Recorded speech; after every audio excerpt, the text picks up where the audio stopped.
Et salut tout le monde, aujourd'hui on se retrouve pour faire une nouvelle vidéo et aujourd'hui on se retrouve pour vous parler d'un truc que tout le monde, à peu près tout le monde doit passer au moins une fois dans sa vie pour pouvoir passer soit le permis moto, enfin tous les permis moto, A1, A2, A ou le permis B, le permis voiture. Donc je pense que vous avez à peu près deviné avec le titre et ce que je viens de vous dire de quoi on va parler aujourd'hui.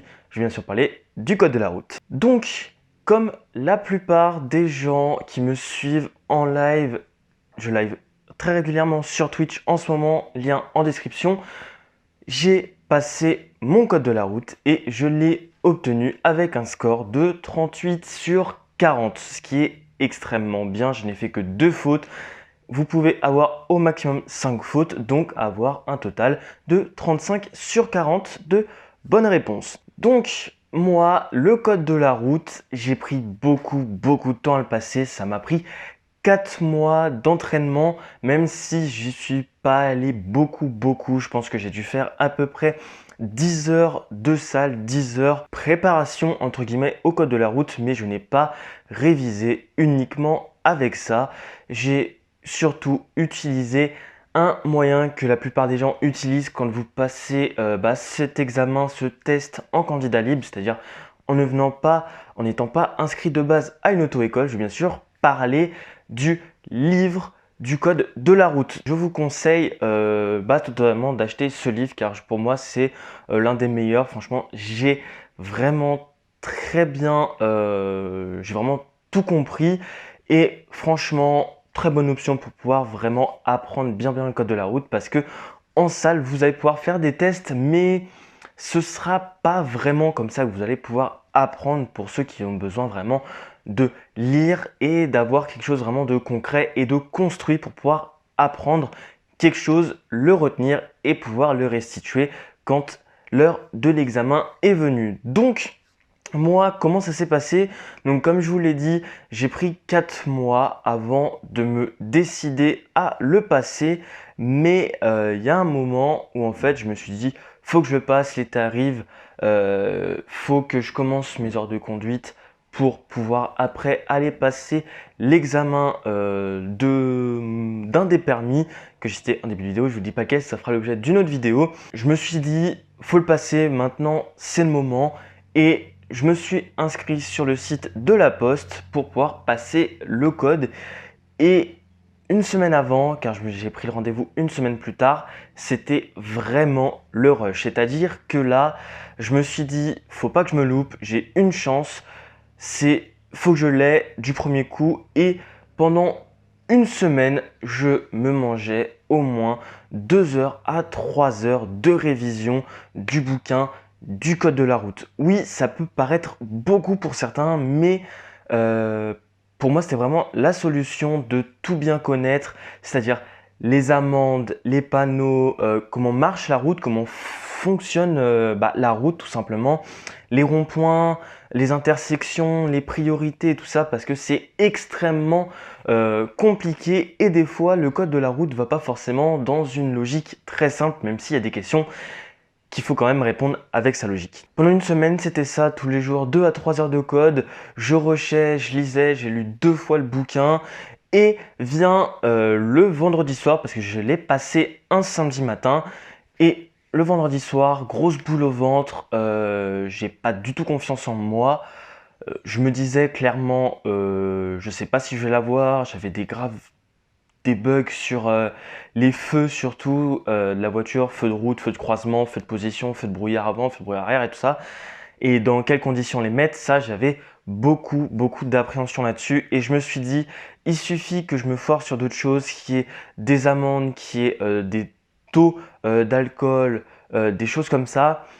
Tout simplement je me suis dit je vais foirer mon premier examen théorique du code de la route, mais au final je suis arrivé là-bas le samedi matin. Avant sur la route j'étais en train de réviser les feux et tout, je me disais que c'était vraiment essentiel pour essayer de pas me foirer là-dessus.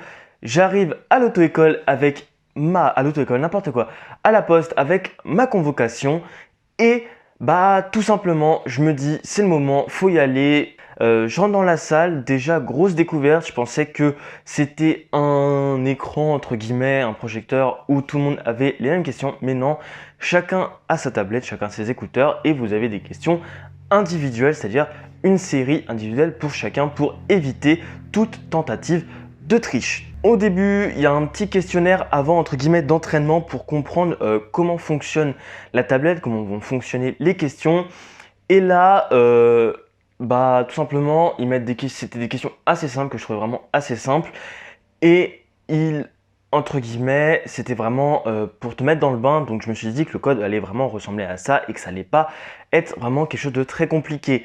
Mais au moment de lancer le test, parce que oui, vous devez appuyer sur le bouton lancer le test. Et c'est là où j'ai commencé à avoir un peu les sueurs froides, à me dire est-ce que vraiment ça va passer? Et au final, comme je vous l'ai dit, j'ai répondu à toutes les questions, vous avez un peu de tout. Et au final, j'ai eu que 2 fautes et 2 fautes sur la même thématique, le conducteur. Donc je ne sais pas forcément à quoi ça appartient, qu'est-ce que c'était vraiment les questions, parce que je ne me souviens pas du tout des questions, à part qu'il y a des questions sur les piétons qui traversent, les priorités, les feux, etc. etc.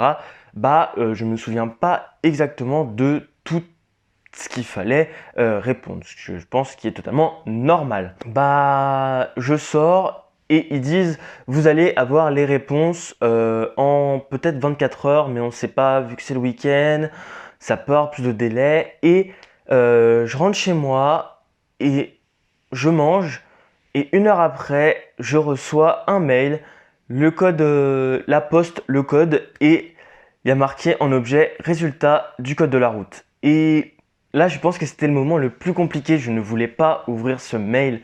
J'étais vraiment, en gros, face à ce mail et à ne pas vouloir l'ouvrir parce que j'avais peur d'être déçu, j'avais peur de me dire que j'avais fait 1 semaine de révision pour au final ne pas l'avoir.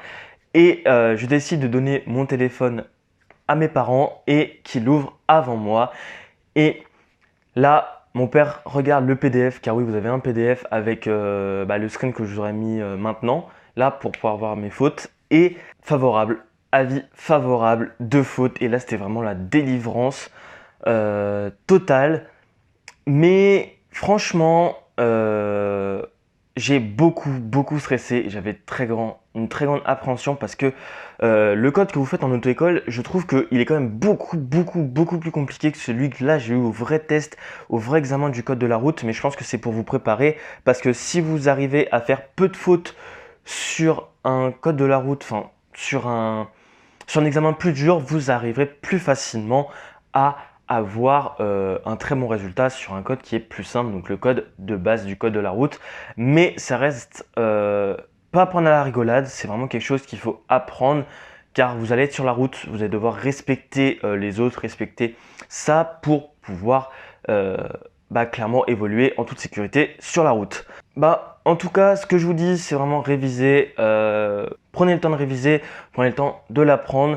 Mais vous mettez pas non plus un trop gros stress parce que ça peut faire paniquer, ça peut être du mauvais stress et ça peut vous faire foirer totalement. Donc, je pense que j'ai fait un petit peu tout le tour de ce que je voulais dire là-dessus. Une deuxième vidéo sortira sur le pourquoi j'ai passé mon code alors que j'ai 16 ans. Si vous réfléchissez un petit peu, vous cherchez quel permis on peut avoir à partir de 16 ans, je pense que vous arrivez à le trouver assez facilement, sachant que j'en ai parlé quand même très souvent sur ma chaîne YouTube. Et le premier, en commentaire, n'hésitez pas à mettre qu'est-ce que vous pensez que je suis en train de passer, quel permis, et je vous dirai, le premier qui trouve, je vous dirai oui. Donc, je pense que cette vidéo est finie. Je voulais faire cette petite vidéo un peu lifestyle pour vous parler de quand même quelque chose qui peut être vraiment stressant et anxiogène pour certaines personnes, mais franchement, allez-y, n'ayez pas peur et tout va très bien se passer. En tout cas, j'espère que cette vidéo vous aura plu. Si vous a plu, n'hésitez pas à vous abonner un maximum et à lâcher un très gros like sur cette vidéo. Et moi, je vous dis à la prochaine pour une nouvelle vidéo. C'était Kevin. Ciao tout le monde.